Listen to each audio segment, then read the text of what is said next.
Good afternoon all of you.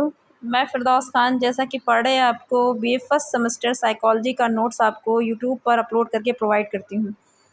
मैंने आपको 10 units का डिटेल आपको भेजा था। आज मैं आपको यूनिट 10 का भेज रही हूँ, 9 यूनिट तक कंप्लीट भेज दिया।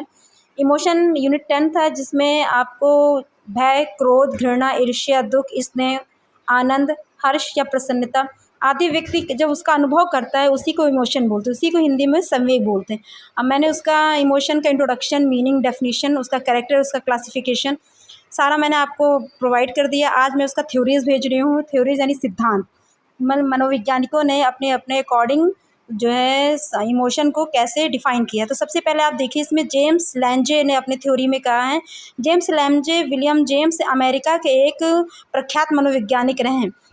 उन्होंने सन 1880 में स्वतंत्र रूप से संवेग को इस सिद्धांत में अपने विकसित किया, जिसमें जेम्स लैंगे ने ये बताया कि व्यक्ति जैसे सामने शेर को देख लेता है, उसकी शारीरिक क्रियाएं संपन्न करने लगती हैं, उसके भीतर आंतरिक परिवर्तन हो जाता है, तो उसी को इमोशन बोलते हैं। ठीक है। फिर आप देखिए, इसमें कैनन बोर्ड है, कैनन बोर्ड थ्योरीज हैं। इन्होंने बताया है कि ये 1927 में कैनन बोर्ड मनोवैज्ञानिक ने जो इसको प्रतिपादित किया। इसको शोधकर्ता के अकॉर्डिंग इसको जब इसको सर्च किया, रिसर्च किया, तो इसमें ये बताया गया कि जो व्यक्ति का हाइपोथैलेमस है, तो उसके अकॉर्डिंग व्यक्ति अपने संवेग को मस्तिष्क में स्थापित कर लेता है, मस्तिष्क में वो प्रवेश कर लेता है और उसी के अकॉर्डिंग वो वर्क करता है।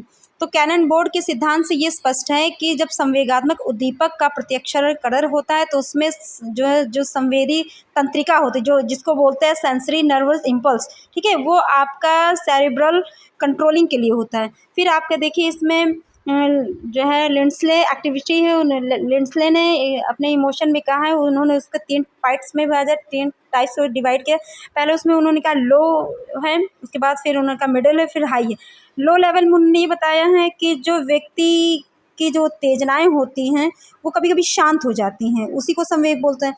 फिर उन्होंने मिडिल में कहा है कि ये वो दशा है जिसमें व्यक्ति सक्रिय रूप से अपने मस्तिष्क में व्यतीत करता है। ठीक है, ये उनके अकॉर्डिंग उन्होंने फिर उन्होंने हाई में कहा है कि व्यक्ति की सक्रियता उच्च ताप कभी कभी व्यक्ति को क्रोधित या भय की ओर उन्मुख करता है।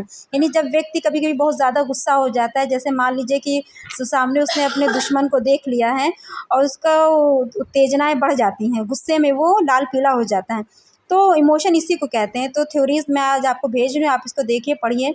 अगर आपको नोट्स बनाना हो, आप नोट्स बना लीजिए। चैनल को मेरे लाइक करिए, सब्सक्राइब करिए। Thank you very much all of you. मैं आपको पढ़े इसी तरह नोट्स पुनः भेजती रहूँगी, प्रोवाइड करती।